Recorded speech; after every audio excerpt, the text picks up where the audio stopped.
সপ্তাহের শেষ কার্যদিবস বৃহস্পতিবার সকাল 9:30টায় সচিবালয়ে প্রবেশ করেন প্রধানমন্ত্রী তারেক রহমান। সকাল 10টায় শুরু হয় দ্বিতীয় মন্ত্রিসভার বৈঠক। 2 ঘন্টার বৈঠক শেষে প্রাথমিক ও গণশিক্ষা প্রতিমন্ত্রী ববি হাজ্জাজ জানান, 18 মার্চ নির্বাহী আদেশে ছুটির সিদ্ধান্ত হয়েছে মন্ত্রিপরিষদ সভায়। ঈদযাত্রা নির্বিঘ্ন করতে নির্দেশনা দিয়েছেন প্রধানমন্ত্রী।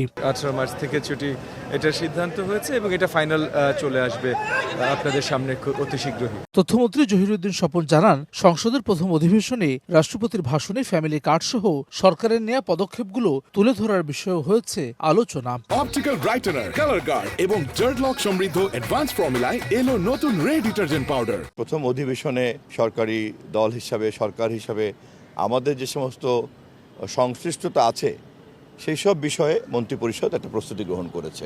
ইতিমধ্যে আমরা যে সিদ্ধান্তগুলি নিয়েছি, ফ্যামিলি কার্ড, কৃষক কার্ড, তারপরে কৃষি ঋণ, সেগুলি রাষ্ট্রপতির ভাষণের মধ্যে সরকারের এই সমস্ত পদক্ষেপগুলিকে রাষ্ট্রপতির ভাষণের মধ্য দিয়ে যাতে প্রতিফলিত হয়, ইতিমধ্যেই যে প্রতিশ্রুতি এবং যেগুলি আমরা বাস্তবায়ন করার উদ্যোগ নিয়েছি, আমরা সে বিষয়ে আলোচনা করব। 12 মার্চ বসবে ত্রয়োদশ জাতীয় সংসদের প্রথম অধিবেশন।